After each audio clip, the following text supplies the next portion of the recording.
America ने Iran के nuclear sites पर हमले का दावा करके युद्ध की आग में घी डालने का काम किया है। मिडिल ईस्ट के इर्द गिर्द तैनाती करके ट्रंप ने यह भी संकेत दे दिया है कि यह लड़ाई अभी लंबी खिंचने वाली है। लेकिन सवाल ये उठ रहे हैं कि जब अमेरिका ने ईरान पर हमले को लेकर 2 हफ्ते बाद कोई फैसला लेने की बात कही थी, तो फिर अभी अचानक हमला क्यों किया? जब संयुक्त राष्ट्र की अंतर्राष्ट्रीय परमाणु ऊर्जा एजेंसी ने यह साफ कर दिया था कि ईरान फिलहाल परमाणु बम नहीं बना रहा है, तो फिर ईरान की न्यूक्लियर साइट्स पर ट्रंप ने हमला क्यों किया?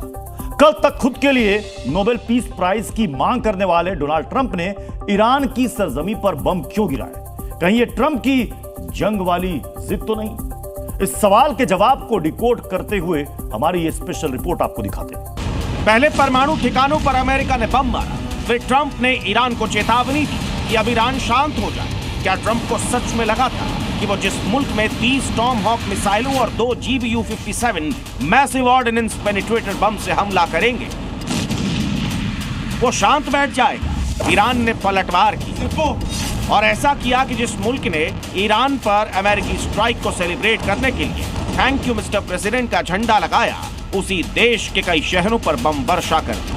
अभी तक जिस युद्ध में 2 पक्ष लड़ रहे थे, अब वहां 3 किरदार हो गए हैं और बहुत मुमकिन है कि आने वाले दिनों में जंग की ये आग ज्वालामुखी बन जाएगी। लेकिन यहाँ सवाल ये उठता है कि क्या ये सब ट्रंप की जंग वाली जिद की वजह से हुआ है? यूक्रेन और रूस के बीच में जंग रुकवाने का दम भरने वाले ट्रंप, भारत पाकिस्तान के बीच सीज फायर का क्रेडिट लेने वाले ट्रंप, खुद के लिए नोबेल शांति पुरस्कार का मांग करने वाले ट्रंप ने बीती रात व्हाइट हाउस में बैठकर ईरान पर हमले की इजाजत दी और इस हमले को लाइव देखा। इसके बाद दुनिया को गर्व से आकर इसकी जानकारी भी कहा कि ईरान के परमाणु ठिकानों पर हमला कर दिया गया। लेकिन यहाँ एक सवाल उठता है कि क्या ट्रंप के पास इस बात की पुख्ता जानकारी थी कि उन्होंने जहां बम मारा है वहां परमाणु बम बन रहे थे? क्या ट्रंप के पास कोई ठोस खुफिया जानकारी थी? ये सवाल इसीलिए उठ रहे हैं क्योंकि अमेरिकी हमले के बाद दुनिया की एक भी संस्था ने ईरान में रेडिएशन लेवल के बढ़ने की पुष्टि नहीं की। संयुक्त राष्ट्र की अंतर्राष्ट्रीय परमाणु ऊर्जा एजेंसी यानी IAEA ने अपने ताजा बयान में कहा है कि ईरान में फोर्डो सहित 3 परमाणु क्षेत्रों पर हमले के बाद रेडिएशन के स्तर में कोई वृद्धि नहीं हुई।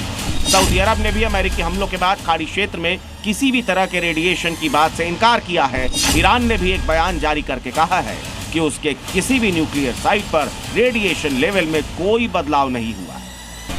डोनाल्ड ट्रंप ने ईरान इजरायल युद्ध में कूदने के संकेत तो पहले ही दे दिए, लेकिन फिर एक बयान जारी करके कहा गया कि यूएस 2 हफ्ते बाद इसका फैसला लेगा।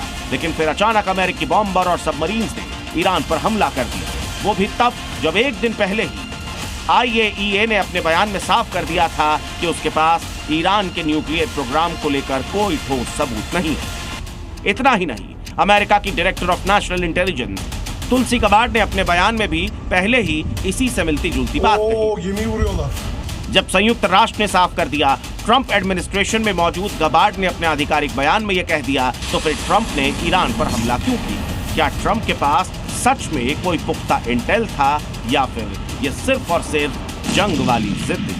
ब्यूरो रिपोर्ट, जी मीडिया।